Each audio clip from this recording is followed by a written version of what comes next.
Et maintenant, nous allons faire quoi? Nous allons maintenant découvrir la liste des candidats. Quand nous avons inscrit les candidats là, où est-ce que ces candidats là sont enregistrés? Donc, on va cliquer sur ce bouton liste ici.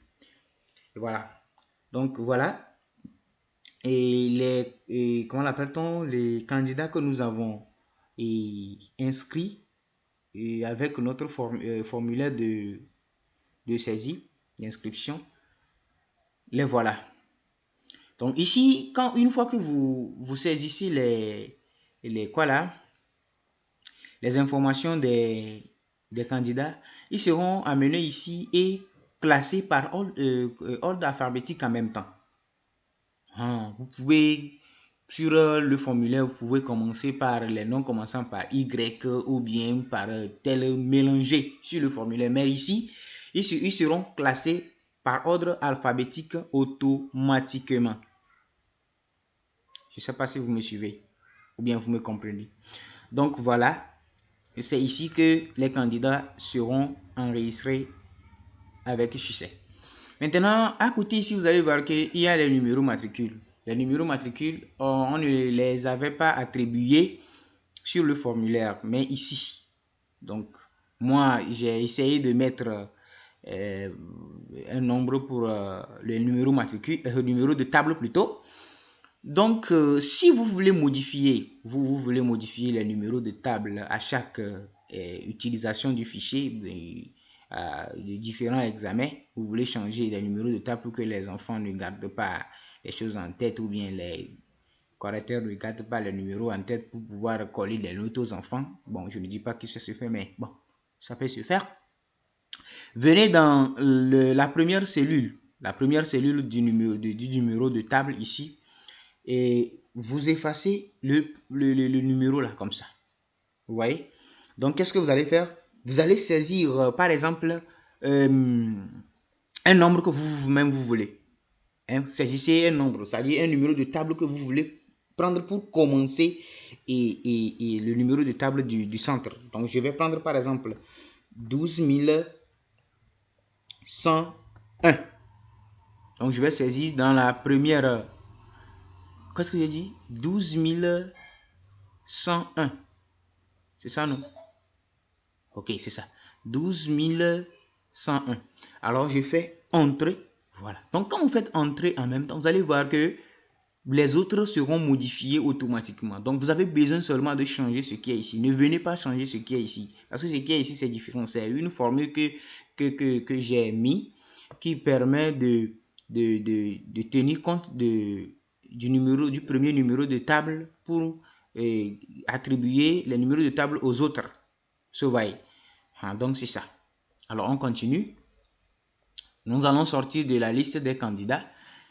Alors, on appuie sur le bouton retour. Voilà, on revient sur le tableau de bord. Et maintenant, nous allons sur le troisième bouton qui est Info École. On clique dessus. Vous allez avoir encore un formulaire de saisie. Un formulaire de saisie qui va vous permettre de saisir les informations sur les écoles présentes dans ce centre. Donc, nous avons premièrement, quelles sont les écoles que nous avons mis là-bas? Nous avons EPP. Nous avons EPP Bassar Centre, c'est ça, non? EPP Bassar Centre, ok. Le directeur, nous allons donner un nom vulgaire. Donc ici, vous allez saisir le nom du directeur. On va dire Tomé Kofi. Et vous allez saisir son numéro de téléphone 98 74 12 56. Ok.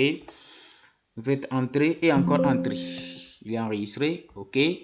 Formulaire se vide. Alors vous enregistrez les autres écoles comme ça jusqu'à le nombre d'écoles qui sont présentes dans votre centre d'écrit.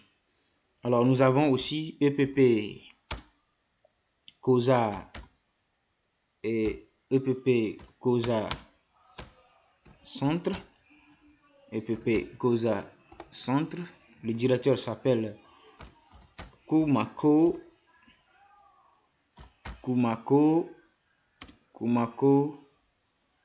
et Maxwell.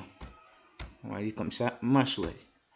Donc, on va écrire son numéro 90 12 58 74. Entrée, entrée. Alors, troisième école, je crois que c'est 3 écoles. On a saisi, on a saisi 3 élèves qui viennent de différentes écoles, 3 écoles. On va saisir les 3 écoles là. Donc, je crois qu'il y a EPP,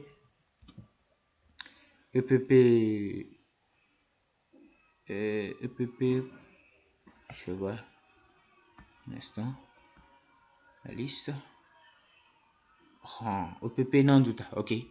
Donc, il y a EPP Nandouta, nous allons saisir les informations sur EPP Nandouta. EPP Nandouta. Attention, il faut que le nom soit juste, sinon. Éditeur, on va dire, et Tiléo,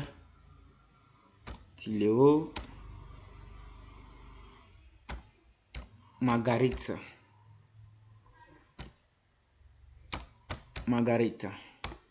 Numéro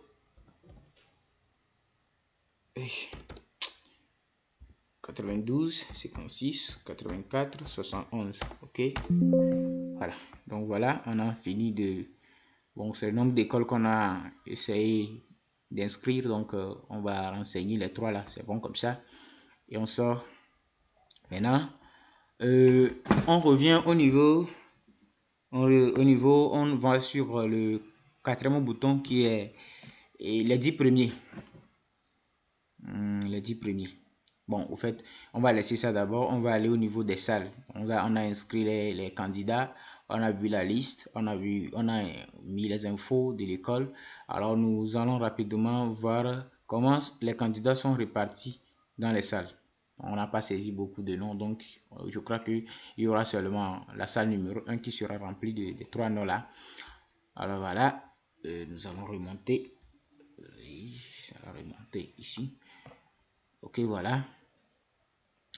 Nous allons remonter ici. Voilà, nous sommes dans la feuille de notes de la salle numéro 1. Et on voit que les noms des écoles dépassent la ligne là. On va juste l'ajuster. On va l'ajuster. Voilà.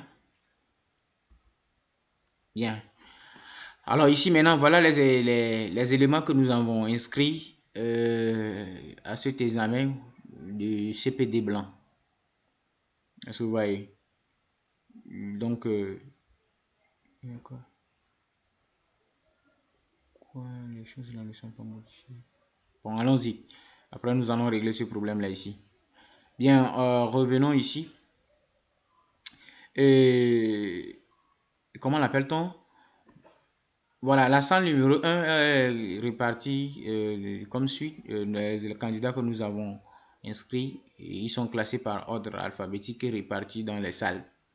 Donc, si c'est qu'on avait inscrit de nombreux candidats, vous allez voir qu'ils seront bien répartis. Et ils sont répartis par salle, 40 par salle, puisque c'est l'effectif qu'on utilise souvent au Togo.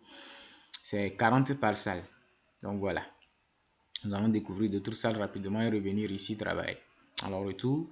Salle numéro 2. Voilà, salle numéro 2. Alors, retour. Salle numéro 3. Salle numéro 3. Retour. Salle numéro 4. Retour. Et salle numéro 5. Alors maintenant,